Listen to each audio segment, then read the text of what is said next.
अब प्रैक्टिकल बात में आगे आइए। उठते ही 4 गिलास गुनगुना पानी पी के बॉडी का टॉक्सिन निकलेगा। आज तो जिसको देखिए सबको पथरी की शिकायत है, गॉल ब्लाडर में है, किडनी में है, वहां तक तो चलो ठीक है, आप तो गले में होता है पत्थर, कितना चिरवाइएगा। और जिसको पेंक्रियाज में पथरी हो जाता है फिर वो फाइनल होता है। एक से एक स्थिति है। सिर्फ पानी पीने से ये बीमारी दूर हो जाए।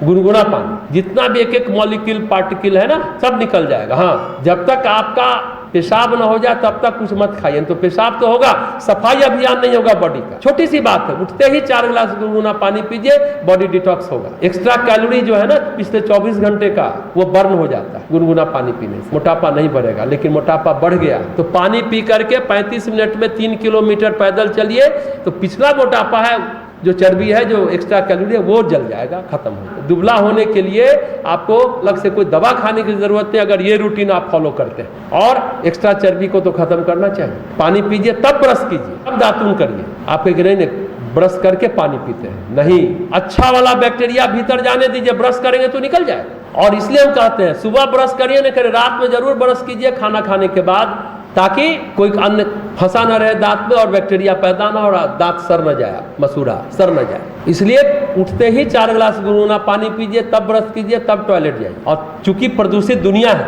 इतना प्रदूषण बढ़ गया है, उसमें स्वस्थ कैसे रहा जाए, तो तुलसी का रस 5 बूंद गर्म पानी में, जो चाय पीने की आदत है उनका भी छूट जाएगा। चाय की जगह आधा कप गर्म पानी में 5 बूंद डालिए और चाय की तरह पीजिए, और या तो टहलने जाइए या आप पढ़ने बैठ जाइए। प्रातः काल, स्वर्णिम काल इस तरीके से बनेगा। और सुबह जगने से, सूर्योदय से पहले जान लीजिए, मल का जो विसर्जन होता है, स्टूल बहुत स्मूथली पास होता है। जो जो सूरज उगेगा, मल आपका बड़ी आंत में सूखता चला जाए। इसलिए किसी किसी को जो शुरू का मल कड़ा होता है, फिर नॉर्मल टॉयलेट होता है, तो वो इसलिए कि आपका मल बड़ी आंत में बहुत 24 घंटे से पड़ा हुआ है। सूर्योदय से पहले जगने पर और टॉयलेट जाने पर, शौच जाने पर कब्ज नहीं रहेगा। नहीं, आदत आप नहीं बदलेंगे, फिर आगे चल के लॉन्ग रन में वही बवासीर बनेगा, पाइल्स जिसको कहते हैं, बहुत सारी बीमारी होती चली जाएगी। और पढ़ाई से अगर जोड़े, प्राकृतिक चिकित्सा में ही कहा जाता है कि पानी पी करके, उसापान करके आप ये करें। पेट साफ तो दिमाग साफ। लोग कहते हैं दिमाग तेज करने वाली दवा दें, कि तुम पेट साफ करने वाली दवा लो। पेट साफ होगा तो दिमाग साफ, तो याद जल्दी होगा, भूलेंगे नहीं, पढ़ने मन लगेगा, लगातार आप सीटिंग दे पाएंगे, परीक्षा में छूटेगा नहीं, इंटरव्यू में छूटेगा, यानी आप दबाव में बिखरेंगे नहीं। आज का इंसान मेंटली शार्प है, इमोशनली वीक है, दबाव में बिखरता है। और हमने कहा दुनिया की बड़ी बड़ी समस्याओं में एक सबसे बड़ी समस्या है इमोशनल वीकनेस, भावनात्मक अतृप्ति, भावनात्मक विक्षोभ, भावनात्मक अस्थिरता। हम भावनात्मक रूप से स्थिर नहीं है, इमोशनली हम स्टेबिलिटी नहीं, हमारे स्टेबल नहीं हो पा रहे। कैसे हो, इस चीज को समझने की कोशिश करिए।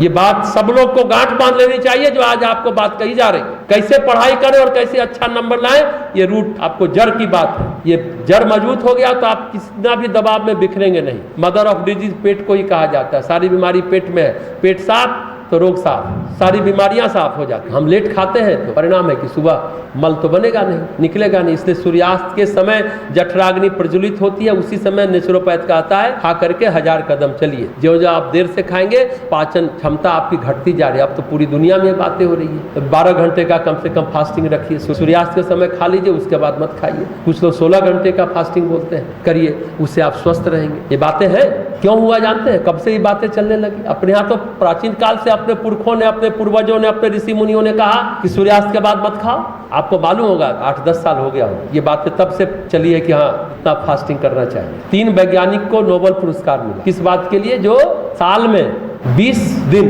12 घंटे भूखे रहता है, उसको कैंसर होने की संभावना 9 के बराबर। इसके लिए नोबेल पुरस्कार मिला। अपने यहाँ क्या कहा जाता है? एकादशी व्रत कर तो मौत अच्छा हो। 24 एकादशी है।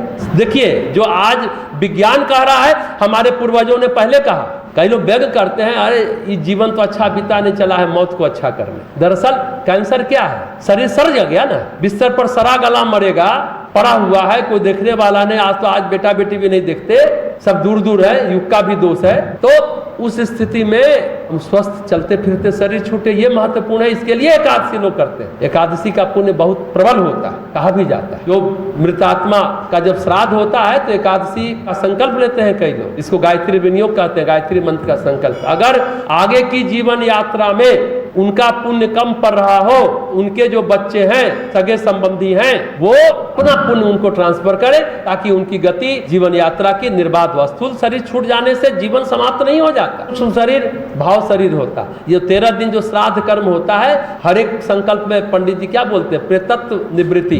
प्रेत शरीर से पितर में जाए, पितृलोक में जाए, प्रेत लोक में ना, जहां अतृप्ति है। प्रेत लोक मतलब अतृप्त इच्छा, अतृप्त वासना, अधूरी कामना, अधूरापन न रहे, उसके लिए हम लोग श्राद्ध करते हैं, अपनी श्रद्धा अपनी भावना देते हैं, तर्पण करते हैं, यानी उनको तृप्त करते हैं। एकादशी भी 11 एकादशी 21 एकादशी राजस्थान में तो बहुत लोग करते हैं, उनके निमित्त हम एकादशी करेंगे कि उनकी यात्रा आगे अच्छी है। मूल बात जो बता रहे थे, एकादशी करने से जो नोबेल पुरस्कार मिला, तो आप बीमार नहीं होंगे, उपवास जरूरी है। तो ये बात समझ में आती है, बस ये ध्यान रखिए।